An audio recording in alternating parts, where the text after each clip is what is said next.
شورا اکرام اور معزز حاضرین، عبادتوں کی طرح میں یہ کام کرتا ہوں، بڑے خلوص سے تم کو سلام، اور خدا نے مجھ کو غزل کا بیان بخشا ہے۔ یہ سلطنت فنکار کے لیے بہت ہی یادگار تاریخی اور میں اپنا ایک مقام بنایا، لیکن افسوس یہ رہا کہ اتنے اساتذہ اور زندگی مل جاتی ہے، نسلوں تک وہ پڑھی جاتی ہے، سنی جاتی ہے، اور اس کا استفادہ پہنچتا ہے، اٹھایا جاتا ہے۔ لہذا بہت ہی مختصر الفاظ میں آپ اللہ سے کہہ رہا ہوں کہ اقبال صاحب نے جس انداز سے شاعری یہاں کی ہے وہ بھی انفرادی حیثیت رکھتی ہے۔ تم نام سے رب کے پڑھو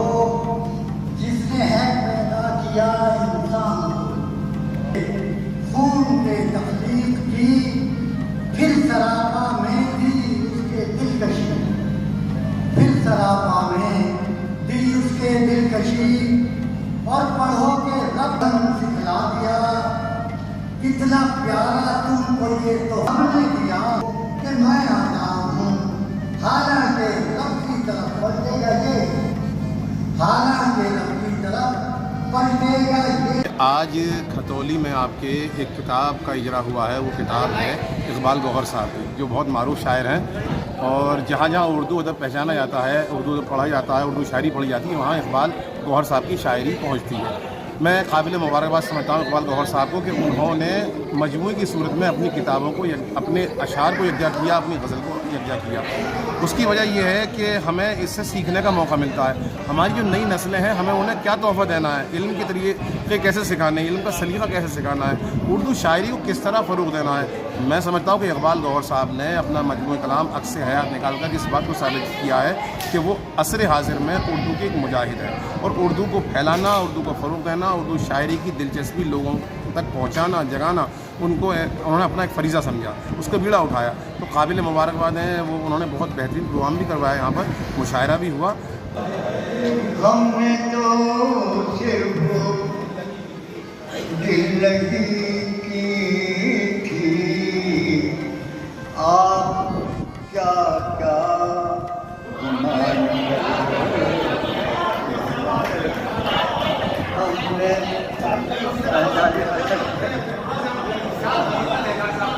میں نے بھیجے نبی وہ جنہوں نے تجھے حق کی تعلیم دی،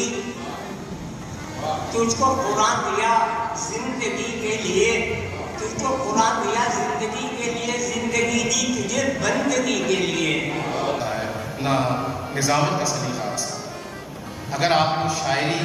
کے نکات سیکھنے ہیں، اگر آپ کو یہ سیکھنا ہے کہ گفتگو کس طرح سے کی جاتی ہے، اگر آپ کو یہ سیکھنا ہے کہ کس شاعر کو کس موقع پر بلایا جاتا ہے،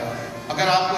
یہ سیکھنا ہے کہ کس شاعر کے لیے کیا کلمات ادا کرنے ہیں، اگر آپ کو یہ سیکھنا ہے کہ مشاعرے کو ابتدا سے لے کر آخر تک کامیاب ترین کیسے کرنا ہے، تو ڈاکٹر وہ محترم ریاض ساہر صاحب کے حضور میں آئے اور ان سے سیکھے۔ میں ایک شعر کے ساتھ ان سے گزارش کر رہا ہوں کہ وہ کرے بات تو ہر لفظ سے خوشبو آئے، وہ کرے بات تو ہر لفظ سے خوشبو آئے، ایسی بولی وہی بولے جسے اردو آئے، اردو کی شان، اردو کا وقار، اردو کی شوکت، محترم ریاض ساہر صاحب آپ کے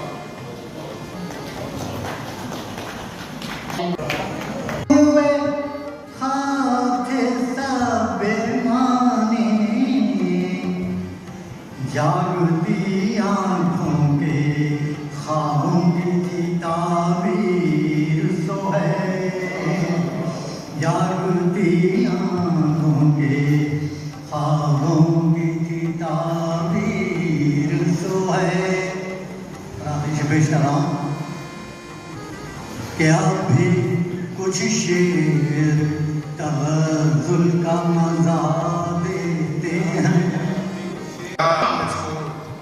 تراشتی رہی اس کی انگلیاں مجھ کو، میرا وجود کسی کے ہنر میں رکھا گیا۔ بادل صبا کا تھا، وہ جو ایک جھونکا ہوا کا تھا، میرے تن کو چھو کر گزر گیا تو خیال تیری طرف گیا۔ کے جو گلاب تھے وہ بہار رت میں مہک اٹھے، تیری یاد کے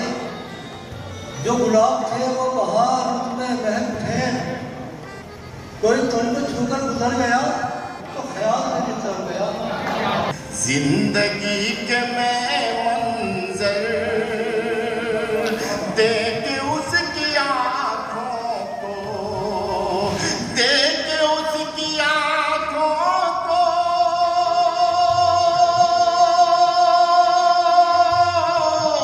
زندگی کے میں منظر، زندگی کے میں منظر، بارشوں کے موسم کی بدلیاں چرا لایا۔ بزرگوں کے تجربوں پہ چلا ہوں، میں اپنی عمر سے آگے کھڑا ہوں، اور عکس پاتے ہی خدا کا، خودی میں عکس پاتے ہی خدا کا، کہا منصور نے میں ہی خدا ہوں۔ اور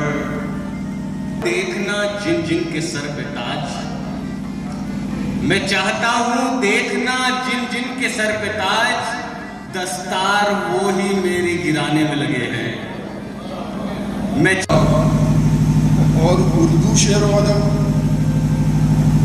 میں نے کہا یار ہم جو اردو والے ہیں یا اردو کے شہدائی ہیں تو ہمیں یہ خبت ہے کہ اگر ہم نے کوئی ایک مراسلہ کسی اخبار میں بھیج دیا تو ہم اپنے آپ کو ادیب کہنے لگتے ہیں، اور اگر کچھ تک بندی کر لی ایک آدھ کوئی خطا تو ہم اپنے آپ کو شاعر سمجھنے لگتے ہیں۔ تو میں نے کہا ایسا ہی کچھ اس کو بھی شوق رہا ہوگا شاعر کہلانے کا، لیکن اتفاق سے وہ سوشل میڈیا پہ کچھ ہوتا ہے نا، فیس بک وغیرہ، ٹویٹر، فیس بک، انسٹاگرام، تو اب میں چونکہ ریٹائرڈ میری لائف ہے تو کمپیوٹر پہ بیٹھا رہتا ہوں، تو فیس بک پہ ایک دن دیکھا کہ محمد اقبال اور ساتھ میں گوہر کا اضافہ اور ایک غزل، اور صاحب وہ غزل کیا تھی، مطلب میں تو ششدر رہ گیا کہ اگر یہ واقعی اسی میرے اقبال کا کلام ہے تو مجھے تو بہت ہی مفخر و نازاں ہونا چاہیے کہ میرا ایک ساتھی، اور میں تو یہ سمجھتا تھا کہ شاید اردو ادب سے اس کا کوئی واسطہ نہیں رہا، لیکن یہ کہ اردو شعر و ادب کی دنیا میں زبان و بیان کے بحر بے کنار سے وہ ایک گوہر نایاب اور گوہر آبدار بن کے نمودار ہوگا، تو کم از کم میرے خواب و خیال میں بھی یہ بات نہیں تھی۔